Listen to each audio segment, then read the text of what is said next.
Hi there, welcome to the Works in Progress podcast. I'm Sam Bowman, I'm one of the editors of Works in Progress. I'm here with Ben Southwood, who's another one of the editors of Works in Progress, and our guest today is Anton Howes. Anton writes a really good Substack called Age of Invention, and he's also written a really good book called Arts and Minds.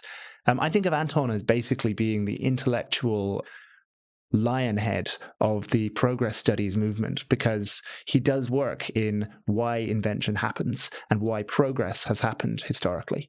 Ben, what do you think about Anton's work before we bring Anton in? I would basically call myself an Antonist or a Howesian. Anton convinced me 10 years ago that his theory of the Industrial Revolution and why we have economic growth and progress at a high speed that we have had since the Industrial Revolution. He convinced me of his theory, and since then I've been going around telling everyone else about his theory. And since then he keeps finding new details of his theory and elaborating it and so on. And then I become a believer in all those details and elaborations as he releases them on his blog, which, by the way, everyone should follow. I was going to ask Anton, partly because I want to hear how he'll answer, but also because I think that other people would like to hear how he'll answer. Anton, why did Britain have the Industrial Revolution? So, great question. The way we need to approach it, though, I think, is to sort of question the whole concept of, or the name Industrial Revolution. When we say Industrial Revolution, we immediately think of Dickensian hellscapes from the mid-19th century. We think of Oliver Twist. We think of cotton mills and Luddites and machine breakers. We think of coal, of cotton, of steel, of iron, of great belching smokestacks, and filthy-faced urchins roaming about the streets of London. And in many ways, those are some of the results that you eventually see of what economic historians like to call the Industrial Revolution. But really, when we talk about the Industrial Revolution, what we're talking about is the beginning of sustained, continuous, technologically led economic growth. So this kind of constant increase in living standards that we've grown quite used to over the past few centuries, where nowadays, if we talk about anything less than 1 to 2% GDP growth per year, it seems like stagnation. That whole way of being, this constant growth, not just in cotton, in steel, in iron, whatever, but actually across all different industries, is what the Industrial Revolution is. So in a sense, it's a kind of acceleration of innovation that takes place. And really, it's not even necessarily just industrial. I mean, it's something that takes place first and foremost, really, in agriculture, but also in various parts of services, in infrastructure building, in roads, canals, in postal networks, in advertising. I mean, anything that you can think of, from agriculture all the way to watchmaking. I'll try to get an A to Z, to zoology, let's say. Anything from A to Z is going to have some kind of innovation that takes place and really starts to take off over the course of the 16th, 17th, and 18th centuries. So when we talk about the Industrial Revolution, we have that kind of Dickensian vision. What we're actually looking at there is kind of 100, maybe even 200 years on from the acceleration beginning. So wait a second. Did you just say over the 16th, 17th, and 18th centuries? So most people, I think, would associate the Industrial Revolution with like the 1770s or 1780s and particular steam engines being invented. But I've heard some people point to the 1700s, the 18th century, as being like actually earlier on in that century, there were big improvements happening and we mistimed it. I've never heard anyone say that the 16th century, the 1500s, were the starting point of the Industrial Revolution. So can you explain where you're coming from there? So you're saying by the 1700s or something, a lot of the Industrial Revolution had already happened? That's exactly right. So the standard periodization of the Industrial Revolution will be usually about 1780s to 1830s, or maybe 1760s at a stretch to 1830s. My view is that if you actually look at what's going on in Britain versus the rest of Europe, let alone the rest of the world, Britain is already by far and away the place where everyone's looking to, in the same way that today people look to, say, Silicon Valley as the place where all the innovation is going on. It's already got that status by 1700.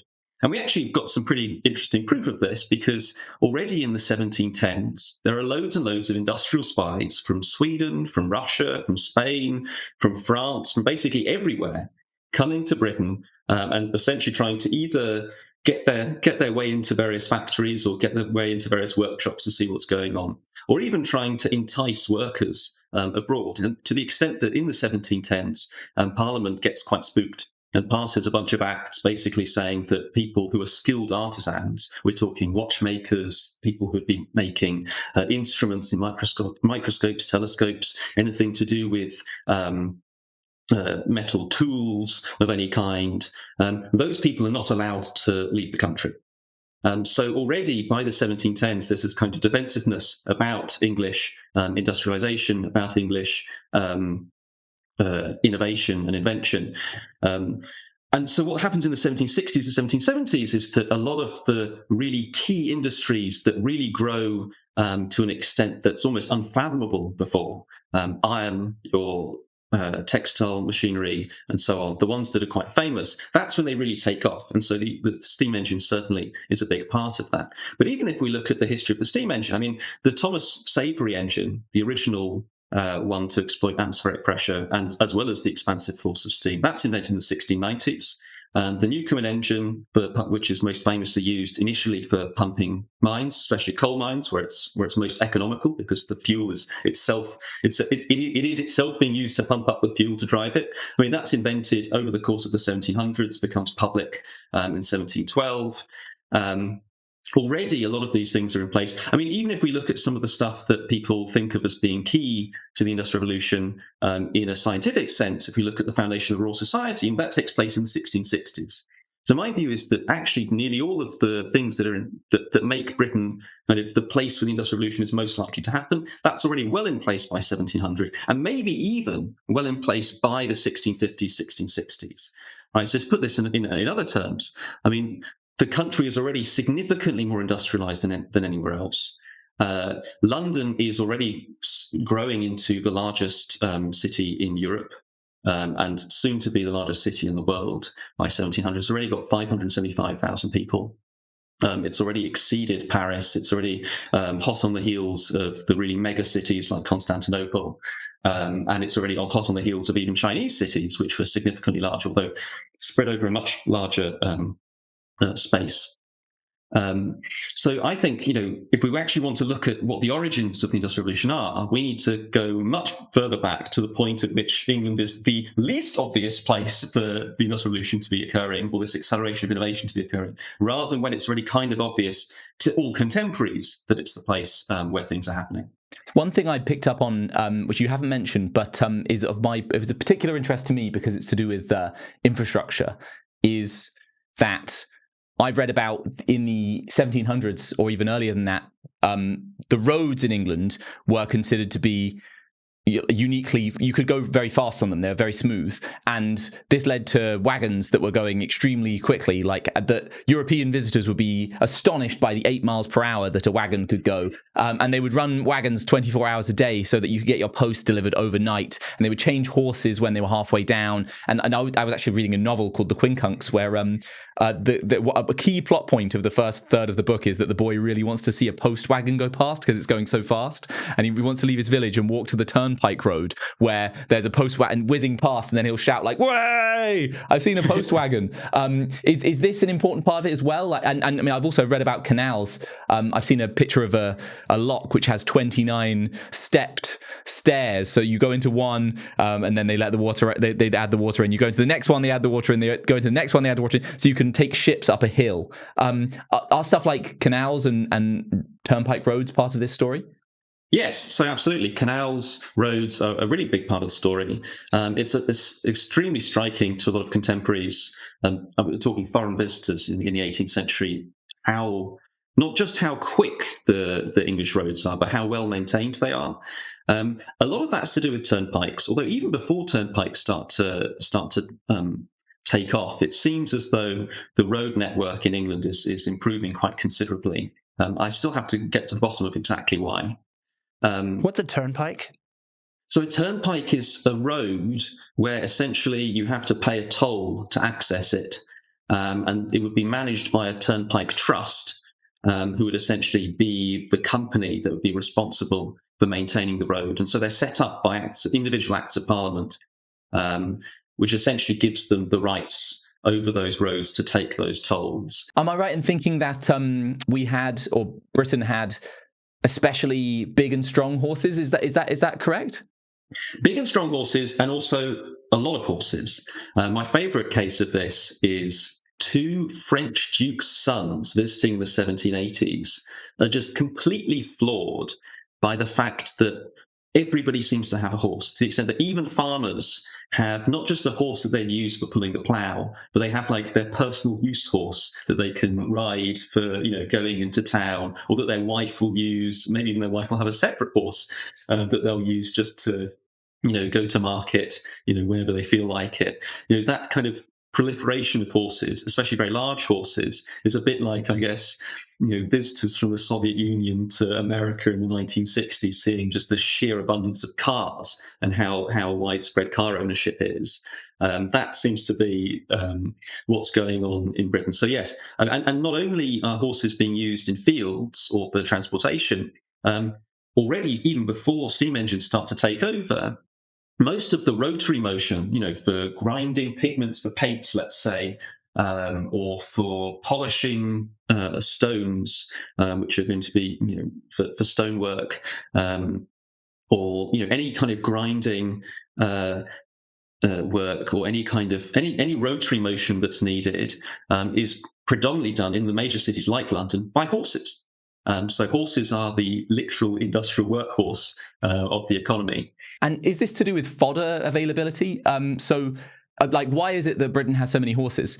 A related thing that I have looked into a little bit is that I've always wondered why, even in the 1700s, and the 1600s even the earliest American cities are laid out with very wide streets, right? So this is confusing because if you built a new town there's a hexagonal town in Sicily that was built in 1693. So it was all demolished by an earthquake and they built it fresh. So we can see what someone in 1693 in Sicily thought was the ideal kind of town, which have no constraints. And they have pretty narrow streets. The reason being that it makes sense to have all the buildings relatively huddled near to one another, because they don't have any mode of transport that anyone's using faster than walking. The richest people are all walking nearly everywhere. There aren't really sedan chairs in Europe, and on the streets of Europe, generally, you wouldn't cart yourself around unless you were the richest of the rich. And so I've always been surprised by American cities being laid out very wide. But one theory I have now is that American fodder is so cheap because land is so cheap that everyone can afford a horse, even really normal people. And since normal people have got a horse and cart, you basically have high car ownership because you have high horse and cart ownership. And so you lay your city streets out widely to deal with all the horses and carts you expect to go down them. Is it something like that? Why have we got so many horses in England or Britain and not in Europe? I suspect that's exactly right, in that it's to do with horse availability or horse abundance. Possibly in Italy, they might be using mules as well as just going at their own walking speed. So that's typically what you see in places where you have very, very bad roads, is that you just load stuff onto pack mules because they're able to kind of do this winding stuff rather than dragging carts or wagons and so on, coaches along. I think the main reason for it, and this is actually one of those ways in which, I'm a bit of a coal skeptic. We can maybe come back to that later. But one of the main ways in which I think coal does transform the English economy very early on, so from the 1580s onwards, really, which is the initial date, is that coal, by replacing wood for fuel over the course of the 1580s onwards, frees up a lot of woodland, as well as alternative sources of fuel like heath, like the kind of firs and gorse that you find growing on heathland. It frees up heathland, it frees up woodland, it frees up marshland, which is often used for turf and peat for burning in people's homes. Coal essentially replaces all of those fuels, so that all of that land can suddenly be transformed and converted into agriculture, and particularly not just arable agriculture but pasture as well. And so you essentially have this kind of coal abundance in England in the 16th century creates grain abundance and livestock abundance. To a much greater degree than anywhere else, which is why by the 18th century, when coal was really taken off, and pretty much as a result of river navigations, as a result of the growth of canals as well, all of these things are reinforcing one another, so that more and more land, which used to have to be maintained for fuel, for wood, for peat, for furs and gorse and so on. All of that can now be used for grain instead. And so that kind of muscle abundance that you get is not just making horses more common, but also making literally the people of England much larger than the people pretty much anywhere else as well. I mean, most visitors are commenting on just how massive the English people are. Not just in terms of muscle, sometimes it's in terms of fat as well. But all of these things are kind of correlated with one another. I mean, most visitors are absolutely horrified by the extent to which a relatively well-off Englishman, even yeomen, people who are essentially engaged in agriculture, they'll spend half the day basically at a meal.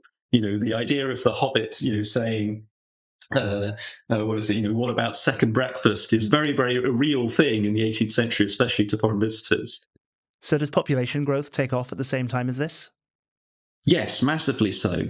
So England, interestingly, after the Black Death, it goes from about just over 5 million people down to, well, first there's the Black Death wave, which kills off about a half the population, and then it actually continues to decrease as a result of further plagues, and then just fertility completely collapses. So the country's population starts to hover just over 2 million people.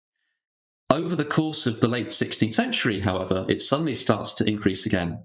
It not only gets up to its pre-plague level, at which point before the Black Death, we're talking the 1340s, at that point, there's a kind of demographic crisis, your proper Malthusian crisis, that people scarcely have enough land to live on. They're, essentially already you've got these kind of famines, periodic plagues that are killing off the population to keep it at that level. It can't really exceed that. What happens in the 17th century, however, is that the pre-plague limit is not only reached, but then exceeded. And at the same time as people getting richer and richer and living standards continuing to be maintained.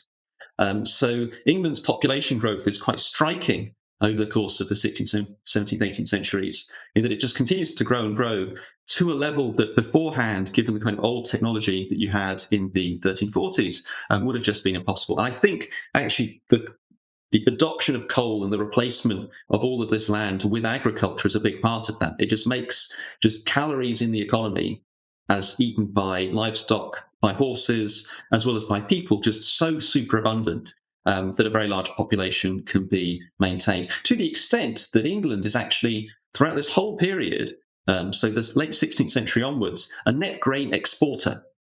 And it's only really in the 1760s or so that you start to see the signs of a demographic crisis or some demographic checks beginning to bite a little bit. So there's greater reliance on foreign imports, and there's greater reliance on Irish livestock and dairy and so on. But even then, they're able to afford a lot of the food imports that they require in order to keep that demographic expansion going.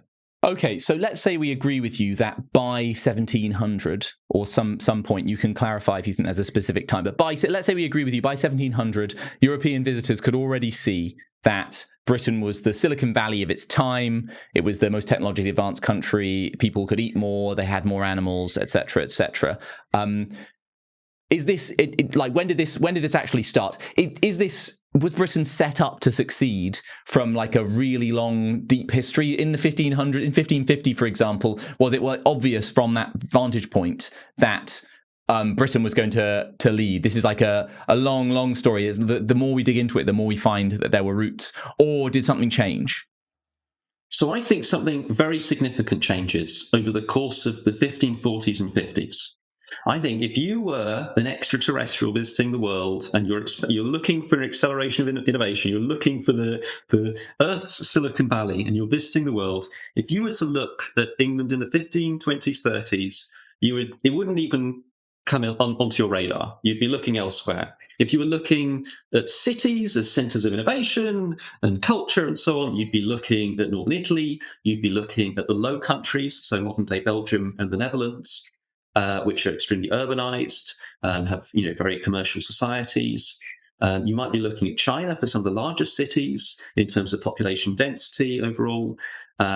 If you were looking for the largest states, thinking that you need to have a strong state in order to fend off predators, you most certainly wouldn't be looking at England, because it's extremely vulnerable to foreign predators. Pretty much the history of the 15th century. The Wars of the Roses we think of as being this internecine warfare, but actually, if you look at what's happening, is that England is being repeatedly invaded from across the sea by French-backed or Burgundian-backed or even Breton-backed pretenders to the throne, some of which succeed. So Henry VII, the first Tudor king, is an extremely unlikely candidate to be king. He's basically sent with the Breton and French-backed mercenaries to invade the country. Manages to, get to Milford Haven, march hundreds of kilometres inland before he's met at the Battle of Bosworth, and just happens to win almost kind of by sheer accident.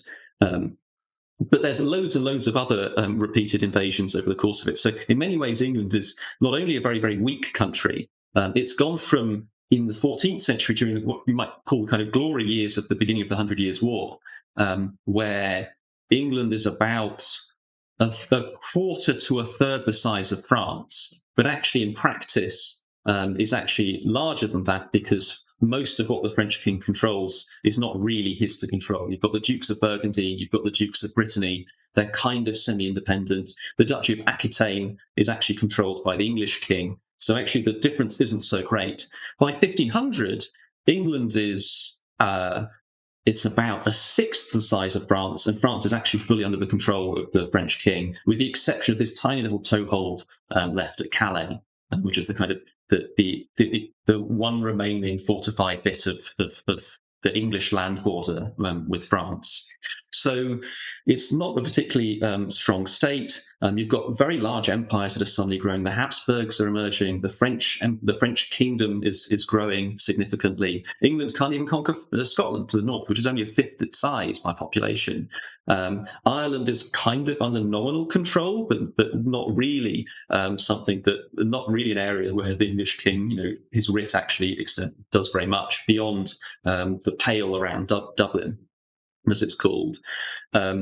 So England is not a particularly strong state. It's not particularly urbanized. It's not particularly industrialized. Most of the things that it requires in terms of keeping up to date with the Gunpowder Revolution, nearly all of that stuff has to be imported from Antwerp, so from the Low Countries. It's entirely dependent for nearly all of its access to culture, science, technology that's going on in Europe via that trade that it has with Antwerp. In many ways, London is a kind of satellite city to Antwerp that only really exists as a major conurbation of about 50,000 people, really quite small, not one of the largest cities in Europe, not really, I think, even in the top 10, despite being a capital city. So it's really, a minor backwater, if you like. And the economy as a whole is extremely agrarian. So England at this point is exporting and producing raw materials, but not transforming those raw materials into anything more sophisticated. Is that what you mean by, because industrialization or industry in this period feels a bit anachronistic? To my mind, at least, I think of steam and coal and things like that. But you're using the term slightly differently. The main industry by far this period, and actually well into the 18th century as well, is cloth making.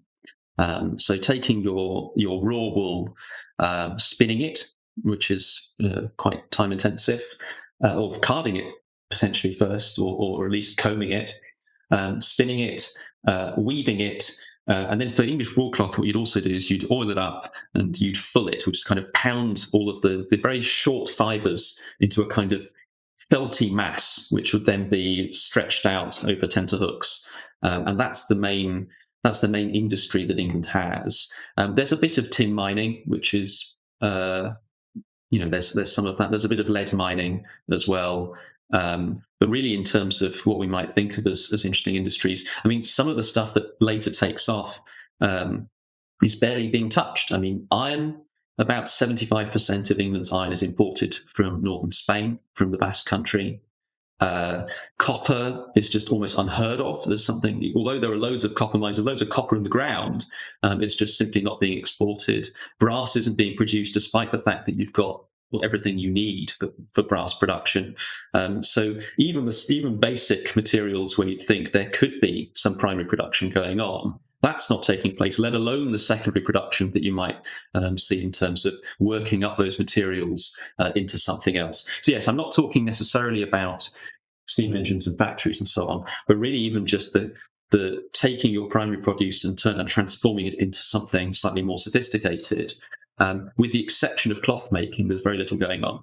So why then, with this incredibly bad starting position, with Britain being a poor, backward, small, ineffective, weak country constantly being invaded by foreign pretenders, how then, according to you, did this change so quickly?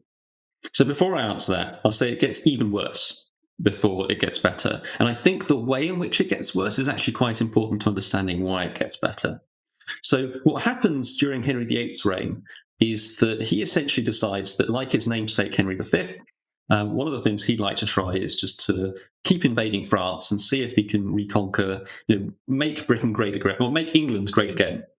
So he attacks the French in the 1510s, in the 1520s, in the 1540s. He often also attacks the Scots, not with a view to conquering them, but really just to kind of keep them at bay so that he can then, completely destroy as much of Scotland as possible before he then has an invasion of France.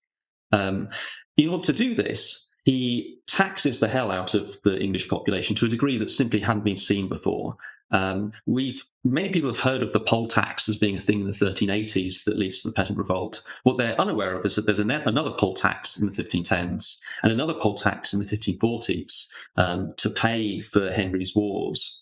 And he comes up with this whole structure of taxation, which was unlike anything that had been seen for well over 100 years, at least, if not since the beginning of English history, as far as I can tell. Which is essentially getting Parliament to vote what were called subsidies, which is a bit kind of confusing, but they're subsidies to the Crown in order to fight wars. So they're actually taxes rather than subsidies. So by Parliament voting these taxes to the King, however, one thing I hadn't even realised until I was researching this and writing up these bits about a year ago is just how inefficient these taxes are, or just how terrible they would be for the economy. Because what they're done is they're levied as percentages year after year, with often spates of years. So it only happens every time Parliament's called, but every time it happens, there's this kind of the whole economy kind of has a mini recession and a credit crunch, because for most people it'll be levied on their goods, and their goods as value. So essentially, any capital that you owned, the whole value of that is what's being taxed.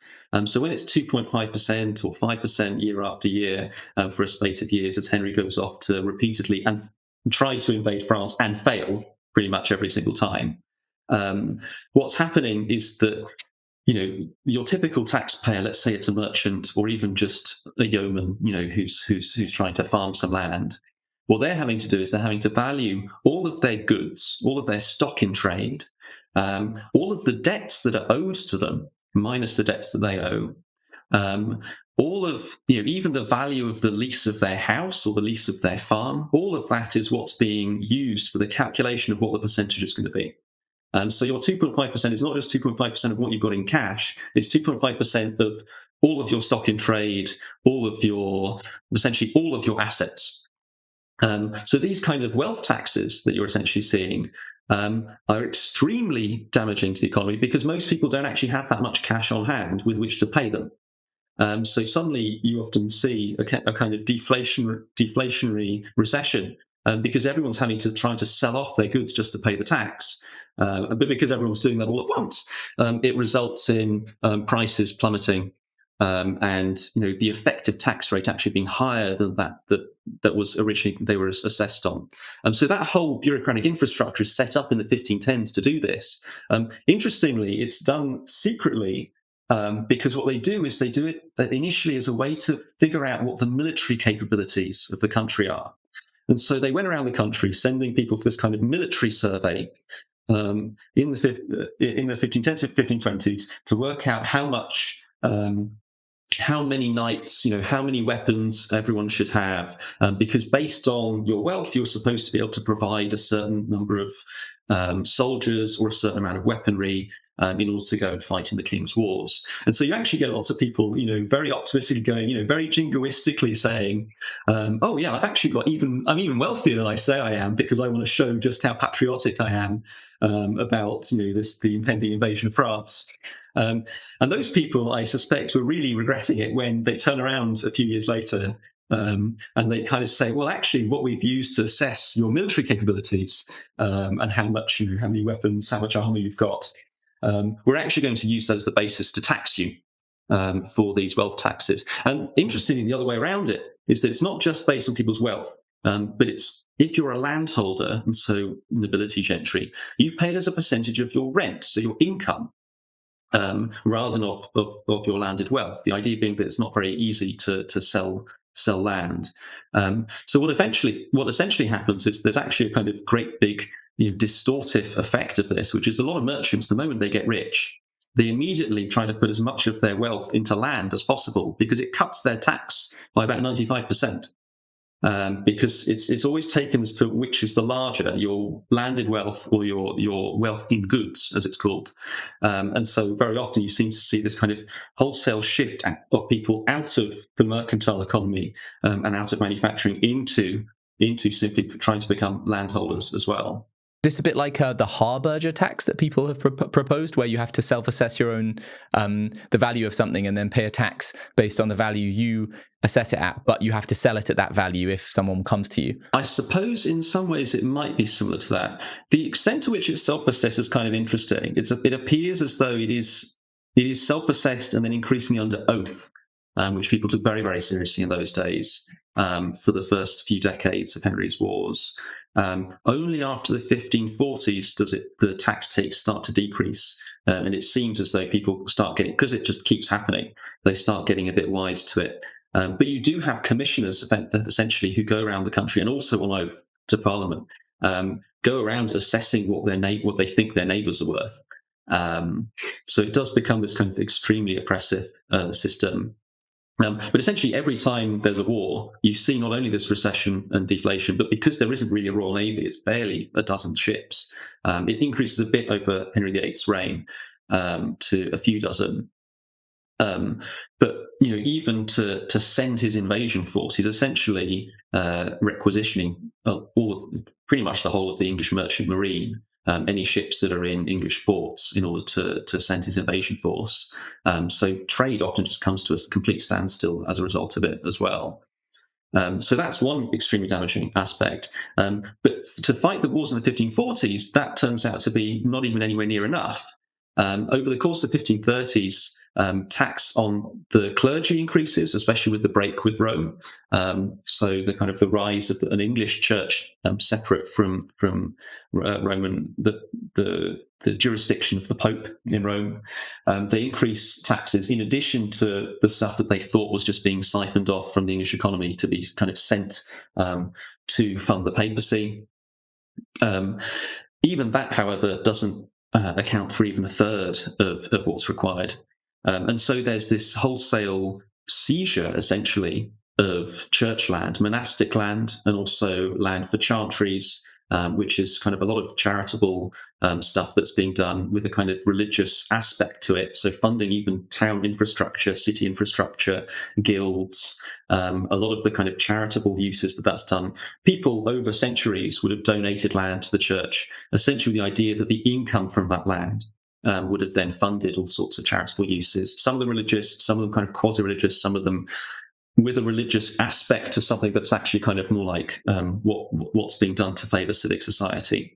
And in the 1530s, Henry essentially claims it, gets Parliament to back him, and seizes all of that land, and then starts selling it off at market rates as quickly as possible over the course of the late 1530s, early 1540s, which accounts for another third of the expenditure that he has. Oh, and I should actually add, there's another aspect that makes it even worse.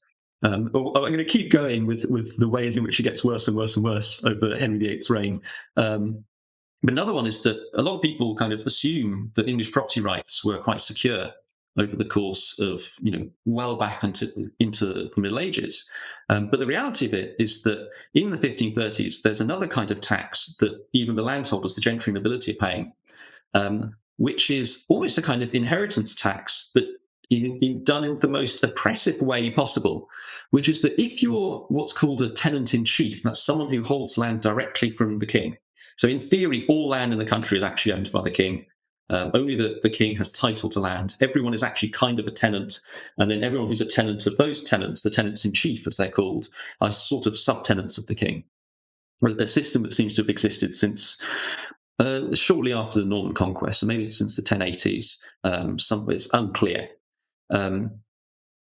If you're a tenant-in-chief, so essentially the nobility or the gentry who hold land directly of the king, if you die before your heir is of age, then the ward, so the orphan that you've left, and we're talking, I think it's people under the age of 21,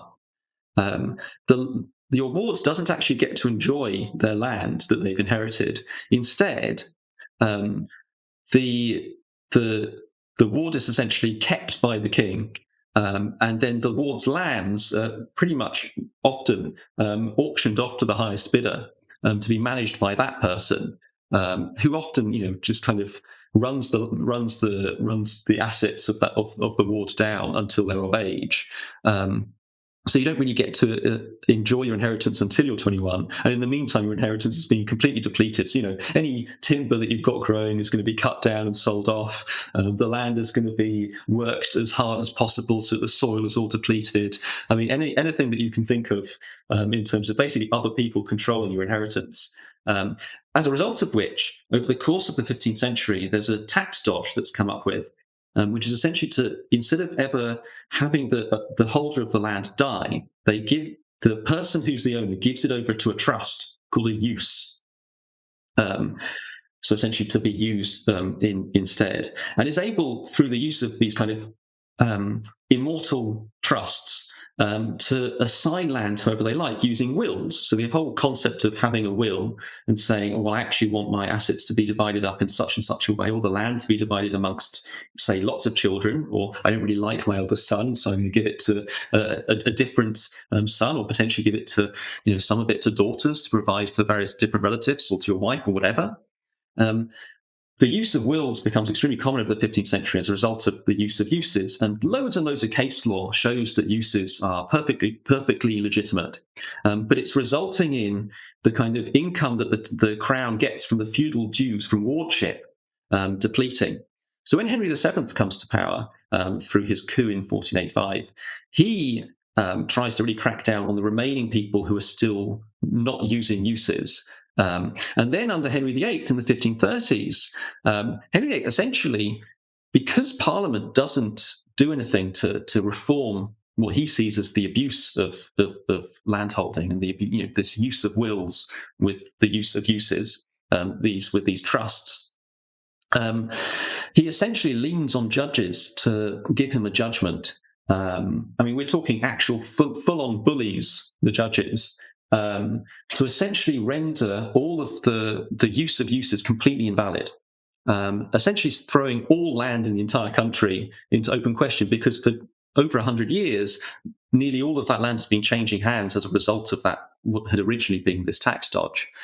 So pretty much all property, if you've been a tenant of that property, is rendered kind of uncertain, until he basically gets Parliament in the 1530s. And around the time, interestingly, where a lot of the break with Rome is going on, and things like the dissolution of the monasteries are being discussed, gets Parliament in exchange for a kind of amnesty, where all of their existing property titles, which have just been rendered illegal, are confirmed, to basically bring back, to abolish the use of uses. So it's called the Statute of Uses, and abolish the use of wills as well. And it's only in the 1540s, just a bit later, that because he's so short on cash and keeps having to come back to Parliament, that there's an amendment to this, the Statute of Wills, which essentially allows them to not have to do this to 2/3 of the land that they're passing on. So in exchange for reducing just how onerous wardship is and all of these feudal dues that come alongside it, all these extra, essentially, inheritance taxes that the nobility and gentry are having to pay. He kind of gets this quid pro quo by completely undermining property rights for a few years. So, Anton, so I'm hearing that with backward, small, weak country, constantly invaded, lots of coups, very high taxes, and also property rights are extremely insecure, and we have like kind of an authoritarian government smashing everything. Did they do anything good? How did this change come about? I'm interested in where and why, after all of this, by 1700, you say that Britain has already gone through the Industrial Revolution. Doesn't seem like that much time. What's happening now? Like, what are these big changes that happen? So the biggest change of all is that after all this stuff, they do the worst thing possible, which is that because a third of the war in the 1540s still can't be funded, they debase the currency. And the reason that's important, I won't go into the details of debasement, but essentially it's a kind of creates this extremely damaging inflation. So for most of the 15th century, you essentially have to remember that the country is kind of in this deflationary recession. For pretty much a whole century, you had a bit of inflation after the Black Death, and then everything is completely stagnant the entire 15th century and well into the early 16th century as well, with a bit of an uptick towards the end. Debasement of the currency creates extraordinary inflation over the course of just a decade because they keep debasing. Something that essentially hadn't really happened much in English history at all, right? So many other countries throughout the rest of Europe had a bit of mild inflation because they periodically debased the currency in order to fund wars. And it kind of just depleted. The famous English sterling is extremely, extremely, high in its silver content as a result of the fact that debasement just hadn't been something that was resorted to by English kings until Henry VIII, just towards the end of his reign, and then by the regents of his successor, the young boy king Edward VI. And the reason that's important is because you essentially kind of get what almost looks like the 1970s over the course of the 1540s and 50s, where because of this sudden inflation, which no one is prepared for, even the government's not prepared for it, right? All of the long-term revenues of the English crown are depleted because everything is done pretty much in nominal terms. So customs revenues absolutely crash.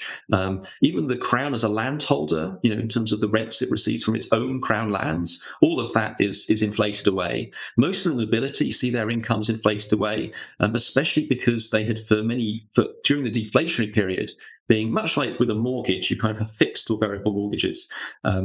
During the deflation, you want to kind of fix your tenants in at very, very long-term tenancies, so they're always paying a fixed amount, because the thing you're worried about is not having a tenant at all. When inflation suddenly hits, however, a lot of the people that they'd locked in, who had essentially been those too poor since the 15th century, the descendants of serfs and villeins, those have been too poor to get onto nice and flexible variable tenancies, very short-term ones where they can chop and change things very easily. Those people are suddenly a bit like New Yorkers who have got rent-controlled apartments since the 1970s, and they're paying an absolute pittance for some prime agricultural land, especially as prices of all produce is rising as a result of this kind of monetary shock that you see in the 1540s and 50s to pay for Henry's and then Edward VI wars. So you've got this complete upheaval to the extent that in the 1540s, essentially the English state almost collapses because you see mass protests across the entire country. There's a coup of Edward VI regent, his uncle, the Duke of Somerset. I think you can even look at the rise of English Protestantism through that lens, in that the clergy, who are also on these fixed incomes, are kind of radicalized because they're just, they're losing about half their income through inflation. And so half of them are thinking, oh, things used to be better when the monasteries were still around, we should go back to Catholicism. The other half are saying, look, everyone's becoming so greedy and demanding, higher wages and demanding, higher prices. So they blame merchants, they blame landlords for higher rents, they blame even workers for demanding higher wages. They're thinking greed is becoming this thing that's becoming more common in the economy, and throughout the Commonwealth is a kind of cancer on the Commonwealth, without really realizing the actual root cause of it. And the reason that's all important is because the change occurs as a result of, I think, the people. And if you look at the precise people, the people who actually understand what's going on, there's a handful of people generally kind of associated with the mint. So actually often the people who has had to put the debasement into effect, as well as a lot of merchants who are engaged in foreign trade, people like Thomas Gresham, who's essentially Henry VIII's guy in Antwerp who's raising foreign loans, which again are getting more and more biting as inflation bites. So there's this handful of people who understand what's going on. They know that the root cause is debasement. And actually one of the key people, and this is one of these texts that I really think ought to be like a key text in English history and almost no one's heard of. I think because the author, a guy called Thomas Smith, has such an unremarkable common name. It's a bit like if their name was John Doe, or John Smith. Thomas Smith is one of the key people in the government who's not always being listened to, but he writes, when he's actually sidelined in the 1540s, he writes what's called a manuscript called the Discourse of the Common Weal, in which he actually just goes through, in very, very simple terms, in a way I guess that policymakers would understand, a kind of dialogue between all of the different groups of society. So there's the landlords, there's the merchant, there's the artificer, and then there's the doctor represented by himself, who kind of goes through all of the problems in the Commonwealth, all of the things that, all of the kind of inflationary effects are actually the root result is the root result of debasement. And the reason that's important, I think, is that the debasement people, if you look at them, they're exactly the kind of people who think that the way out of the problem is that they need to get an injection of silver into the English economy. Because unfortunately, undoing debasement is extremely, extremely difficult. There's essentially only two ways to undo it. You either need to get lots more silver, because having taken a silver currency and added lead, it's very difficult to essentially remove the lead out of it. You either need a technique that's only really known in Germany. And so you can either get foreign artificers from Germany where they know how to do this over into the country. Or you need to use foreign trade to try and get extra silver into the country, because essentially there aren't really gold and silver mines in England. There's a bit, but there's really not very much that can be used. So you either get, and again, you might need foreign miners, foreign expertise to try and even find these mines in the first place. And the way to get silver into the economy is essentially through trade.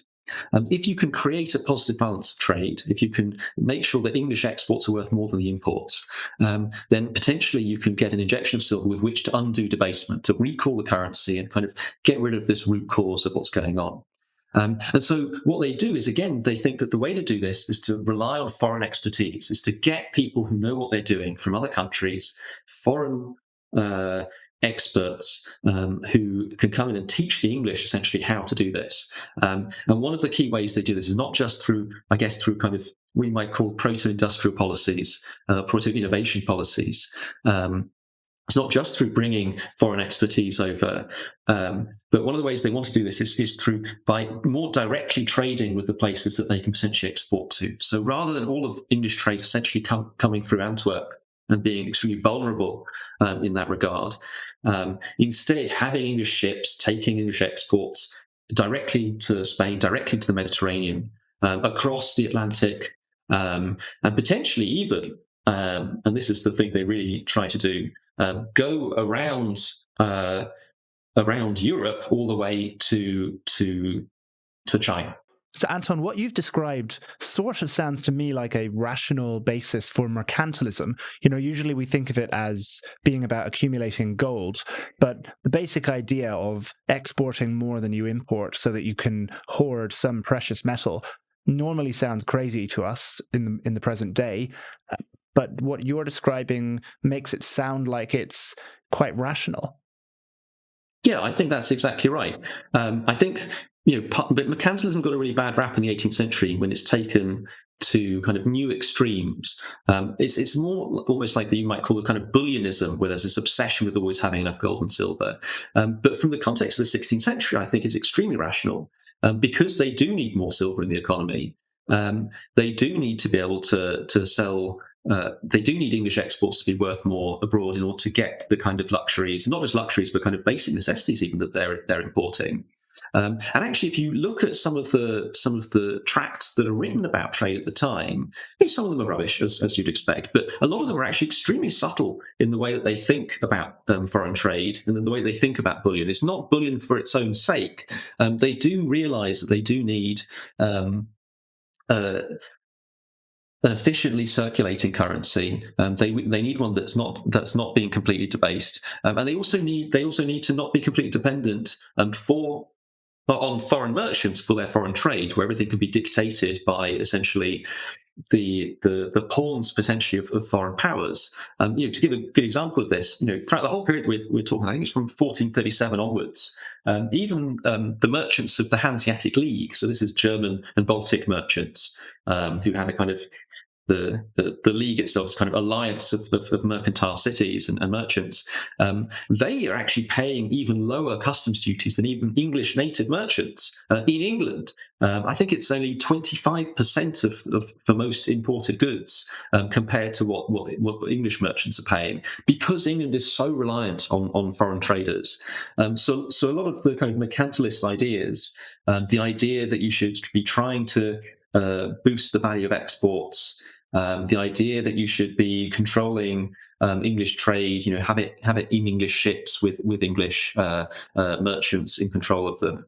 A lot of that does have this origin there, and I think is actually quite important for the way that they're thinking about the way to economic recovery from the real pits of the 1540s and 50s.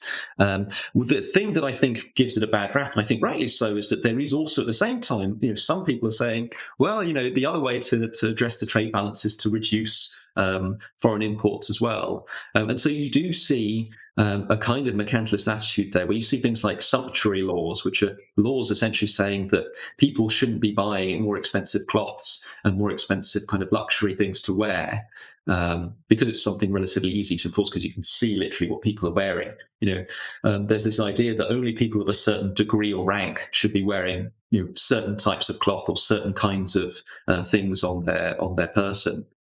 So that, in many ways, is a way to try and restrain the kind of the trade balance as well. So there is a rational basis to it, certainly. Just to clarify, why don't prices just rise to, normally when you have inflation, you have a period that's really awful where some prices are rising, wages haven't risen yet, or, some have, but some haven't. But eventually you settle at a new price level and you can live with that. So why is it that doesn't happen at this time, and that you need to kind of undo the debasement rather than just adjusting to this new normal? So I think a lot of it is to do with that when you get this kind of inflationary period, it's so dramatic, but also it propagates unevenly, right? That when people experience inflation, certain people benefit actually at the expense of others. So I mentioned long-term tenants, the descendants of serfs, kind of finding themselves sitting in these locked fixed in rents. Some of these rents, literally inheritable. They'll be passed down for generations and generations. These guys are descendants of serfs. They end up within just a few decades being wealthy yeomen, buying land themselves, becoming even landowners within just a short space of time, while everyone else ends up being who was on a very short lease. Their rents are suddenly rising absolutely through the roof. They're being what's called rack rented, as though on a torture rack by their landlords, is how it's referred to. Landlords at the same time, they find themselves, often 3/4 of the land that they had would be on permanent fixed rent leases, ones that last for either lifetimes or even multiple generations, or even sometimes sometimes even less so decades. But on these very fixed long-term leases, they're finding themselves unable to adjust very quickly, and so they're getting annoyed. The government has, in order to raise taxes to new levels, has to implement changes. I mentioned that customs duties were based on in nominal terms. Their own rent, they're a landholder themselves. All of that is, again, they have exactly the same problem, that things are very fixed in. And so they find it very difficult to adjust. So you end up with a very, very weak state from the mid 16th century onwards, and that everything Henry VIII does, pretty much, he gets all these massive boons, seizes the monasteries, debases the currency, all these massive mega one-off windfalls. But his successors basically find themselves with very, very decaying revenues and extremely difficult to increase again without causing a lot of civil strife, if you like. And merchants as well, they can't necessarily respond because since the 14th century, since the last time there'd been inflation, market prices are very heavily regulated. So justices of the peace, everything had to happen in the market, all buying and selling. Justices and magistrates, at market are making sure that people aren't asking over certain prices. So there's all sorts of different problems that you get of adjustment where instead of the price going up, the quality decreases, problems like that. And then the other aspect that I think is really important is that wages are also capped since the 14th century. So the ability of labourers to even demand more is very, very heavily restricted because there's all sorts of problems in place in terms of, again, justices of the peace have capped wages and they're trying to prevent people from earning more. So Anton, you've now given me an extra reason why I wouldn't expect the Industrial Revolution to happen in Britain, which is that they have debased the currency. You said the one thing they did that made it happen is they did the worst possible thing. I feel like I'm further away from an explanation. And then as we were explaining the details of the one worst thing they did, you explained some other reasons why I wouldn't expect them to have an Industrial Revolution, like they have massive wage and price controls and various other constraints. How did all of this stuff, like the debasement, lead to your theory of the Industrial Revolution? So the key thing is that the group of people who understand the causes, who understand that debasement is the problem, they're the ones who essentially, a very small group of people, these mint officials and a few merchants who really understand what's going on, they basically self-organize and they shift, they put in place they manage to get the government to put in place certain policies that allow for the new trajectory to take place. So Britain, over the course of just these few decades, or England, over the course of these few decades, goes from being basically a land economy, an agrarian economy, to being one that's stressing the importance of trade. It's one that stresses the importance of having a navy. It's one that stresses the importance of having its own merchants. It's a merchant marine. They get people like Sebastian Cabot, or Cabotto, who was the Venetian-born,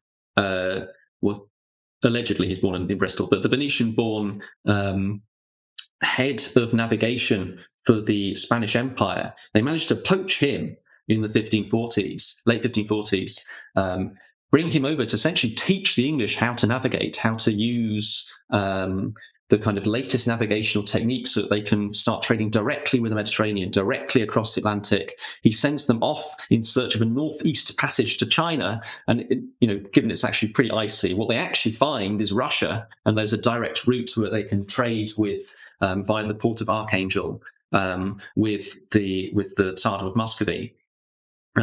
They start trading into the Baltic. They start extending that range. And so you get this great wealth coming into London as a result of that. And I think London's growth, its particular growth, starts to take off as a result of that. And then the other key thing is that they bring over the artificers and experts that they need to undo the effects of debasement specifically.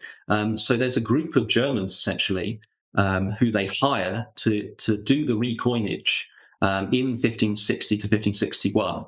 And what's especially astonishing, and the more I've looked into this, the more striking it is that they set up a bunch of companies, which all of this small group of people are the main investors again and again and again in, essentially joint stock corporations, which hadn't really existed before. Those are set up in order to exploit various English industries for the first time in a very major way. So copper mining and brass production, the kinds of things where they've been entirely dependent on foreign trade for before, taking English resources and using them in ways that hadn't been appreciated before. Even the origins of coal use, which I think has a lot to do with the adoption of various foreign techniques.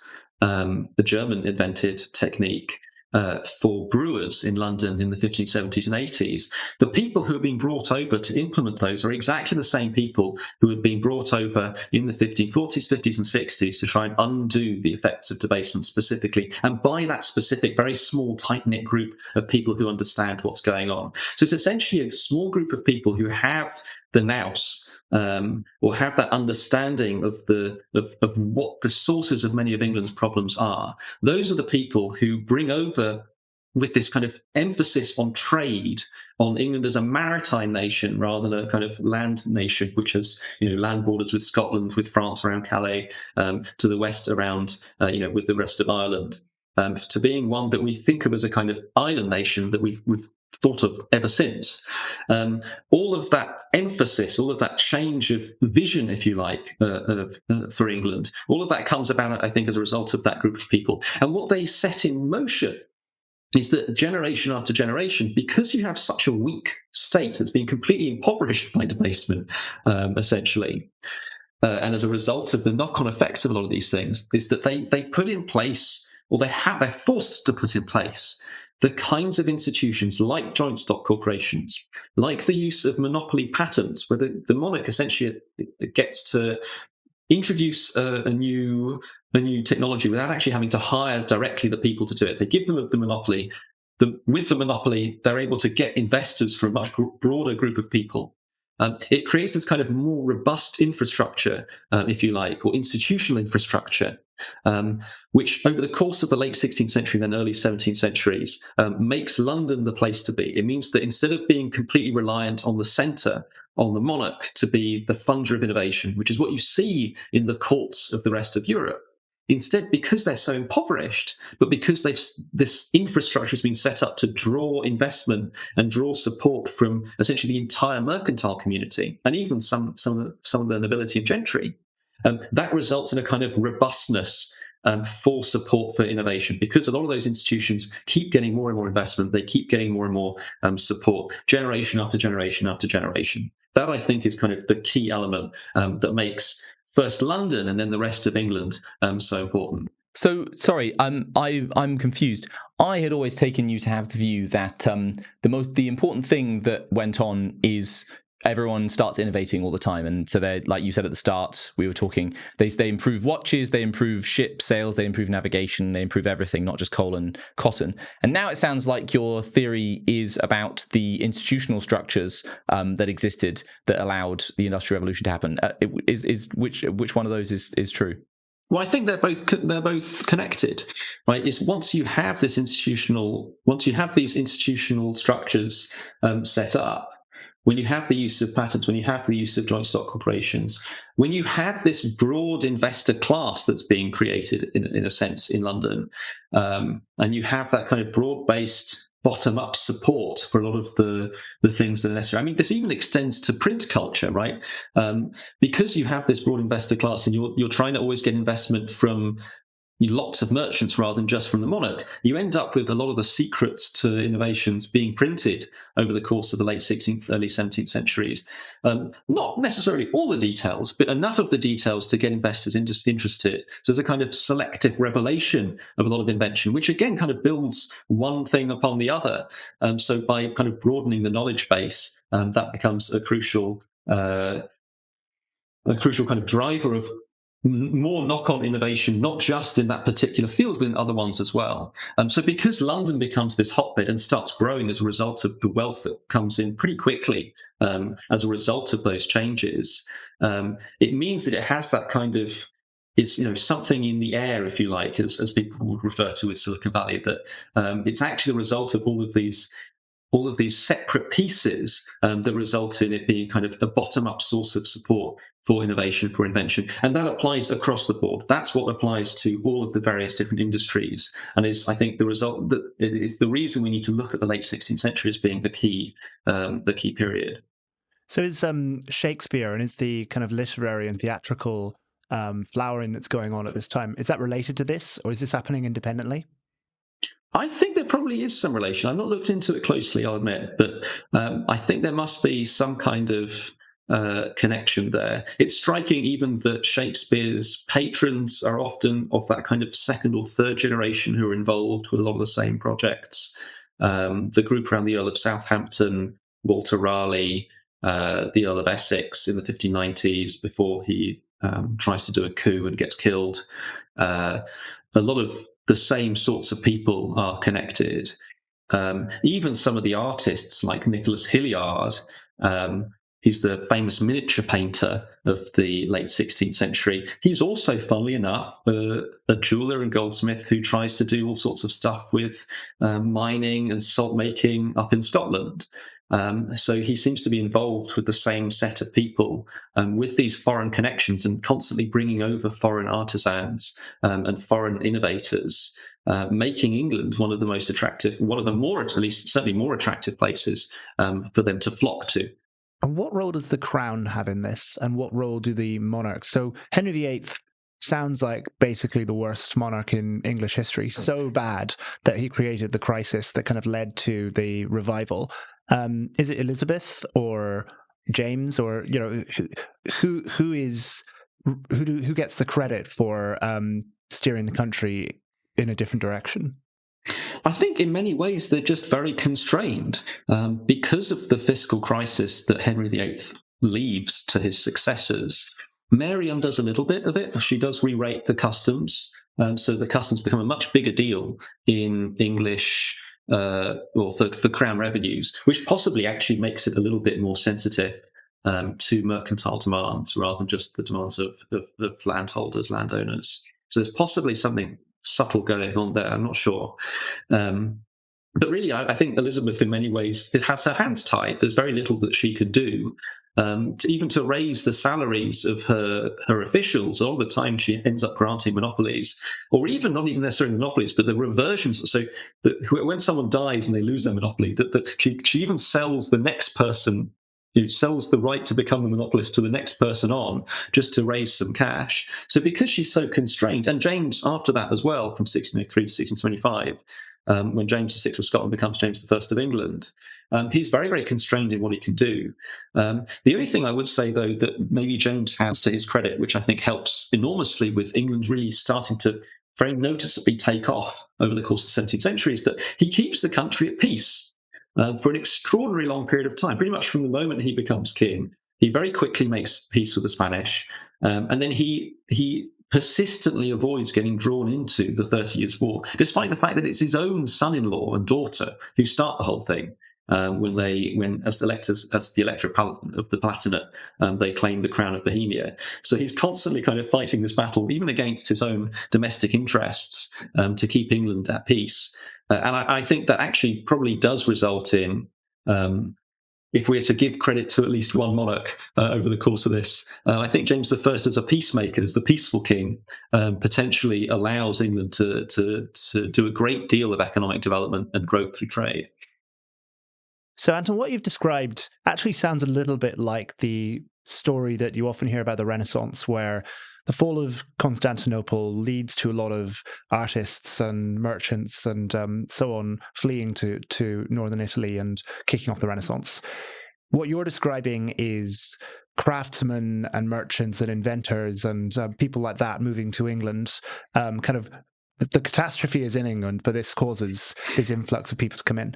What I don't understand is why England? There were catastrophes all over Europe at this time. There were catastrophes that led to debasement of currencies and, wars, as you've talked about, that led to essentially states going into permanent decline. So what was it about England that led to the kind of the rising from the ashes that you've described, whereas so many other countries just never had that?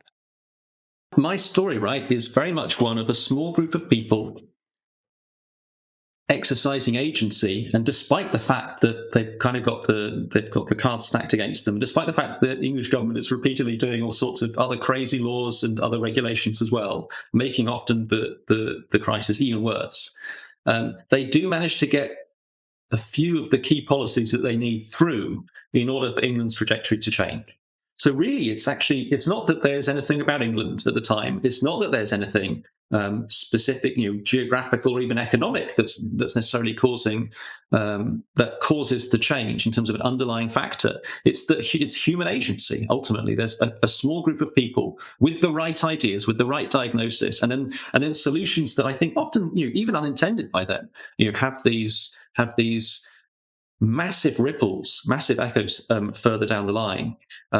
Essentially, it's really down to human agency. I think that England was lucky enough to have the right people at the right time, with the right skills and with the right persistence, if you like, to get through some of those policies that they needed, to poach exactly the right people that they needed for England's transformation.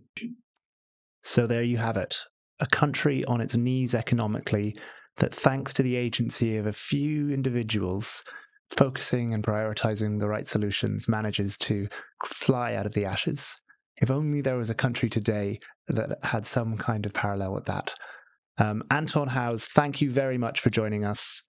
Ben, thanks for being here with me, and thanks for these excellent questions. Anton, where's the best place for people to find you if they want to hear more and read more of what you do? The best place would be my blog, my Substack, my blog/newsletter, which is ageofinvention.xyz. And if you want to hear more from Anton and read more of his excellent work, go to ageofinvention.xyz and subscribe to his Substack. And if you want to hear more from us, visit worksinprogress.co to read everything that Works in Progress is doing. And don't forget to subscribe to the podcast. Thanks a lot.